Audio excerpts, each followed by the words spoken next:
ଆଜ୍ଞା ବୁଝିପାରିଲେ ସାର୍। ଆଜ୍ଞା ଆମେ କ୍ଲିନ୍ ୱାଟର କି ଏଣ୍ଟି ପଲ୍ୟୁସନ ଟାକୁ ରେକମେଣ୍ଡ କରୁଛେ।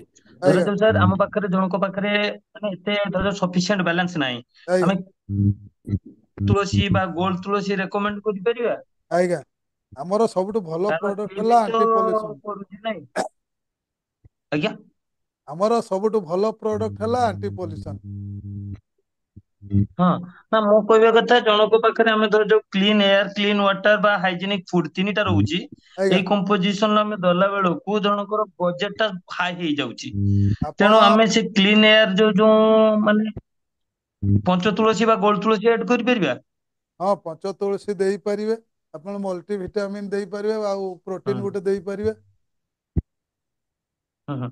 ଆଉ ଯୋଉ ରହୁଛି ସାର୍ ଏଇ ଯେ କ୍ଲିୟର ୱାଟର ପାଇଁ କି ଆପଣ ଆଲକାଲାଇନ ୱାଟର ପ୍ୟୁରିଫାୟର ରଖିଲେ, ଆମେ ସେ ଜାଗାରେ ଅଲଗା ଆମର ପ୍ରଡକ୍ଟ ଯେମିତି କି ହିଲିଂ ସ୍ପ୍ରେ ତାକୁ ଆଡ୍ କରିପାରିବା କି? ସେଇଟା କେବଳ ଆଲକାଲାଇନ କରିବ, ପାଣିଟାକୁ ଫିଲ୍ଟର କରିପାରିବନି। ତେଣୁକି ହଁ ହଁ ହଁ ଆପଣଙ୍କର କମ ଦାମର ନିହାତି ଆମର ଗୋଟେ ଫିଲ୍ଟର ରଖିବା ପାଇଁ ପଡିବ। ଆଉ ସେଇ ହଁ ଫିଲ୍ଟରରେ ସେଇ ଫିଲ୍ଟରର ପାଣିଟାକୁ ଆମେ ହଁ ଆମର ତାଠୁ ବି କମ ଦାମରେ ଆମର ଆଲକାଲାଇନ କରିହେବ, ନିଜ ଘରେ ଆମେ କରିପାରିବା। ସେଇଟା ଆମେ ହଁ। ପ୍ରୋସେସଟା କହୁଛୁ ଲୋକଙ୍କୁ, ସେଇଟା ଆପଣ କଲେ ମିନିମମ୍ ଫିଲ୍ଟରଟା ଦରକାର। ସବୁଠୁ ମୁଁ କହିଲି ଆମର ଇଜି କମ ପଇସାରେ ଆମେ ଯୋଉଟା କି ଆମର ଭଲ ଜିନିଷଟା ଆମେ ବ୍ୟବହାର କରିବା ପାରିବା ପାଇଁ ମୁଁ ରେକମେଣ୍ଡ କଲି। ଆଉ ସାର୍ ଠିକ ଯୋଉ ଚାଗା ଟ୍ୟାବଲେଟ ରହୁଛି, ଚାଗା ଟ୍ୟାବଲେଟ ର actually sir 9 protein 11 vitamin 13 minerals ଏଡ୍ ରହୁଛି କି ସାର୍? ଆଜ୍ଞା ରହୁଛି ଭଲ ହଁ ନ୍ୟୁଟ୍ରିସନଟା, କିନ୍ତୁ ହଁ ହଁ ସେଠି ଏଇ ଯୋଉ ମଲ୍ଟିଭିଟାମିନ୍ ପ୍ରଡକ୍ଟଟା ଆଉ ଯୋଉଟା ଆମର ହଁ ଡେଲି ପ୍ଲସ୍ ଯେମିତି ରହୁଛି, ସେ ତାଠୁ ହଁ ହଁ। ସେଟା ଆଉ ଟିକେ ପାୱାରଫୁଲ ରହୁଛି ଆଉ। ନା ନା ଆକ୍ଚୁଆଲି ସାର୍ କିନ୍ତୁ ତ ସେଥିରେ ଚାଗାରେ କଣ ଇଏ ରହୁଛି ନା ଆମର ଯୋଉ 9 ଏମିନୋ ଏସିଡ ଟା ରହୁଛି କି? ସେଇଟା ରହୁଛି କିନ୍ତୁ ସଫିସିଏଣ୍ଟ ରହୁନି ସେଇଟା। ହଁ ସ୍ପେଶାଲି କି ଯଦି 9 ଆମିନୋ ଏସିଡ୍ ଆମେ କହୁଛୁ, 9 ଆମିନୋ ହଁ ଏସିଡ୍ରେ କୌଣସି ପ୍ରଡକ୍ଟରେ ଆମର ସେମାନେ ଲେଖି ପାରୁନାହାନ୍ତି।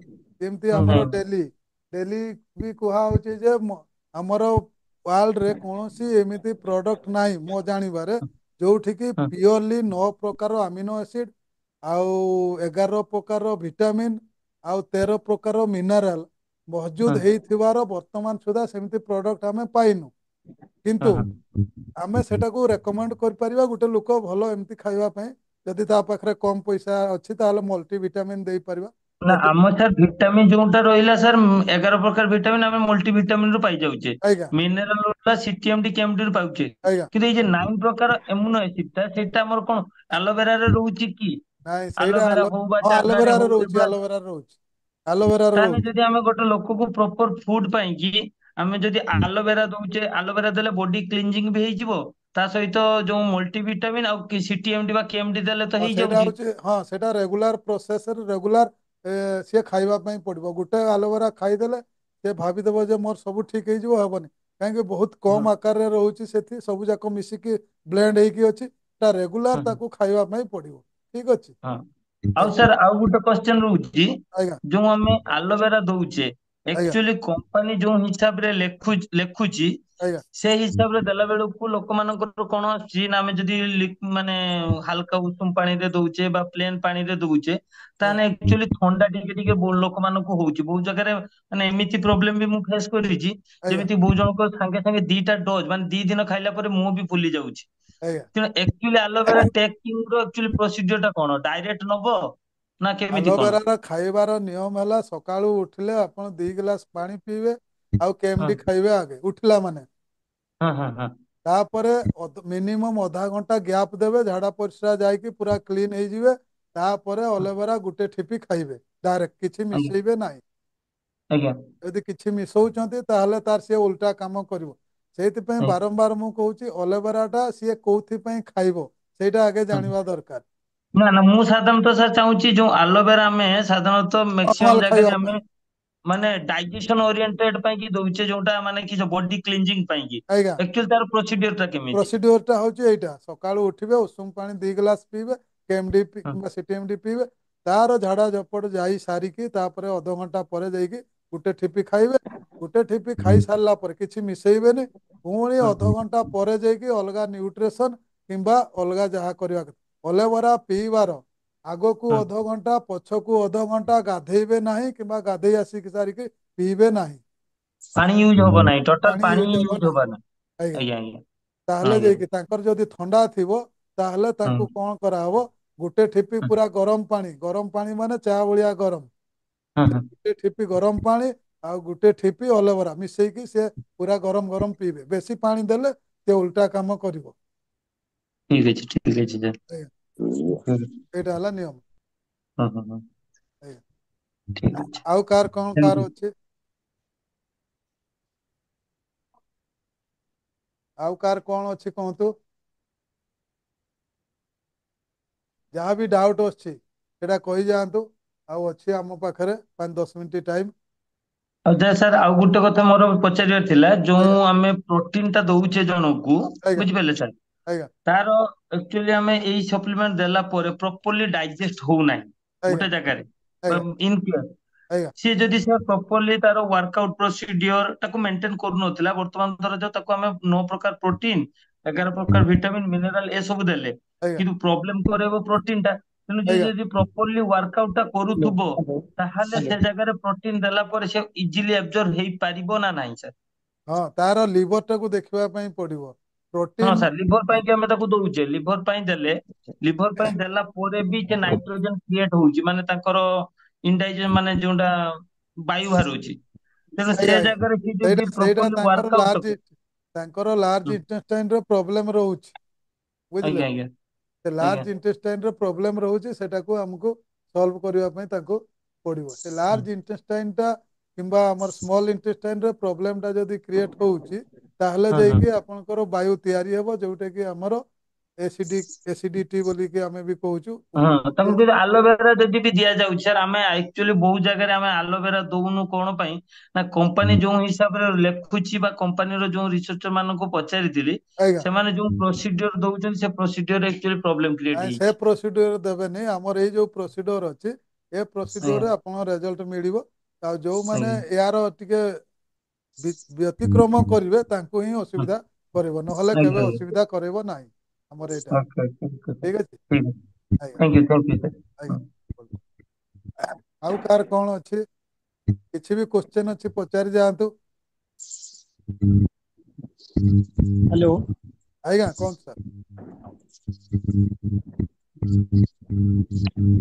ଆଜ୍ଞା, ତୁଳସୀ ଟା ତାର କିଛି ଅନ୍ୟ କୋଉ ପେସେଣ୍ଟ କୁ ଦେବା, କୋଉ ପେସେଣ୍ଟ ନେଇ ଦେବାର ତାର ନିୟମ କାନୁନ ଅଛି କି ନାଇଁ? କୋଉଟା? ତୁଳସୀ, ଗୋଲ ତୁଳସୀ ହଁ, ଯୋଉଠି ତୁଳସୀ ସବୁ ଖାଇପାରିବେ, କିନ୍ତୁ ତୁଳସୀରେ ସେମିତି ପ୍ରୋବ୍ଲେମ ଆସିବନି। ତୁଳସୀର ଡୋଜ ଟା ମାନେ 5-5-10 ଯଦି ଖାଇବେ, ତାହେଲେ କୌଣସି ଲୋକକୁ ସାଇଡ ଇଫେକ୍ଟ କିଛି ଦେଖେଇବ ନାହିଁ। ଯଦି ତୁଳସୀର ଆଜ୍ଞା, ଡୋଜ ସେଇ ଅଧିକା, ଗୋଲ ତୁଳସୀର କଥା କହୁଛି, ହଁ 30 ml ର କଥା। ହଁ, ସେ ଗୋଲ୍ଡ ତୁଳସୀରେ ବି କିଛି ପ୍ରୋବ୍ଲେମ କରିବ ନାହିଁ, କିନ୍ତୁ ତାର ପାଞ୍ଚ ଡୋଜ ପାଞ୍ଚ କେମିତି? ଆଜ୍ଞା। ତାର ଡୋଜ କେମିତି? ସକାଳ ଯାଇ ଖାଲି ପେଟ କି କଣ? ସେଇଟା ଆପଣଙ୍କର ଗରମ ପାଣି ଗୋଟେ ଗ୍ଲାସ ନେଇଯିବେ, ସେଇଠି ଆପଣ 5 ଡ୍ରପ ପକେଇବେ, ତାହେଲେ ପିଇବେ। ଏଇଟା ହଉଛି ନର୍ମାଲ ୟୁଜ୍ ପାଇଁ। ଯଦି ତାକୁ ଆପଣ ତଣ୍ଟି ଖିଚ ଖିଚ ହଉଛି, ତାହେଲେ 5-10 ଡ୍ରପ ଡାଇରେକ୍ଟ ମୁହଁରେ ପକେଇବେ। କିଛି ସମୟ ସେଟାକୁ ଗିଳିବେ ନାହିଁ, ପାଟିରେ ହିଁ ଜିଭରେ ହିଁ ରଖିଥିବେ। ତାହେଲେ ପାଟି ଯୋଉ ତଣ୍ଟି ଯୋଉ ଖିଚ ଖିଚ ହଉଥିବ, ସେଇଟା ଧୀରେ ଧୀରେ ପଳେଇବ। ଏଇଟା ହଉଛି ତାର ନିୟମ। କିମ୍ବା ସେ ଯଦି ଚା ପିଉଛନ୍ତି, ନାଲି ଚା ରେ 5 ଟୋପା ରୁ 7 ଟୋପା ଭିତରେ ପକେଇଲେ, ତାଙ୍କୁ ଥଣ୍ଡା ଯୋଉ ଆମର ଲଙ୍ଗସ ପ୍ରୋବ୍ଲେମ ହଉଥିବ, ସେ ଲଙ୍ଗସ ପ୍ରୋବ୍ଲେମ ଟା ଧୀରେ ଧୀରେ ପଳେଇବ। ଠିକ ଅଛି।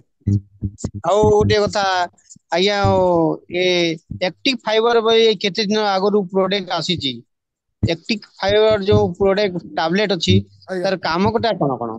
ତାର କାମ ହଉଛି, ଯୋଉ ଫାଇବର ରହିଲେ ଆମର ହଜମ ପ୍ରକ୍ରିୟା ଟାକୁ ବଢେଇବ।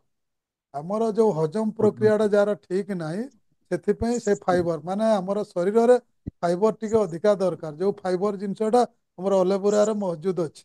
ସେ ଫାଇବର ଯଦି କମି ଯାଉଛି, ତାହେଲେ ହଜମ ପ୍ରକ୍ରିୟା ଟା ଠିକ ଭାବରେ ହୁଏନି।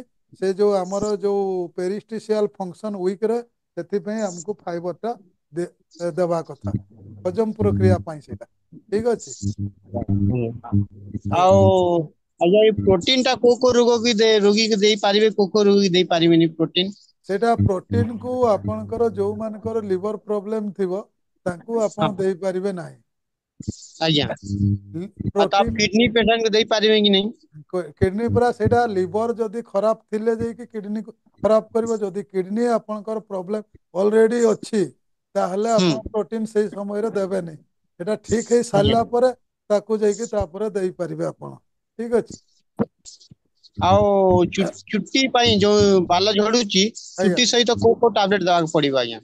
ଆମର ଚୁଟି ପାଇଁ ସବୁଠୁ ତାରଙ୍କର ଚୁଟିଟା ତାଙ୍କର ହଜମ ପ୍ରକ୍ରିୟା ଟା ଆଗେ ଦେଖନ୍ତୁ। ହଜମ ପ୍ରକ୍ରିୟା ଯଦି ଠିକ ନାହିଁ ଆପଣ ଯେକୌଣସି ପ୍ରଡକ୍ଟ ଦେଲେ ବି ଭଲ ରେଜଲ୍ଟ ମିଳିବ ନାହିଁ।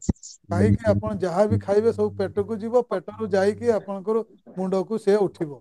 ତେଣୁ ପେଟଟାକୁ ଆମକୁ ଠିକ ରଖିବା ପାଇଁ ପଡିବ। ସେଥିପାଇଁ ଆପଣଙ୍କର ଅଲୋଭେରା ଦେବେ କିମ୍ବା ଲିଭର ଦେବେ କିମ୍ବା ଆପଣଙ୍କୁ ସେଇଟା ଦେଖିବା ପାଇଁ ପଡିବ। ଆଉ ଏମିତି ଆପଣ ଯଦି ଏମିତି ନର୍ମାଲ ଆପଣ ଦଉଛନ୍ତି ଚୁଟି ପାଇଁ ତାହେଲେ ତେଲ ଗୋଟେ ଦେବେ। ଆମର ବାୟୋଟିନ୍ ଅଛି ବାୟୋଟିନ୍ ଦେବେ।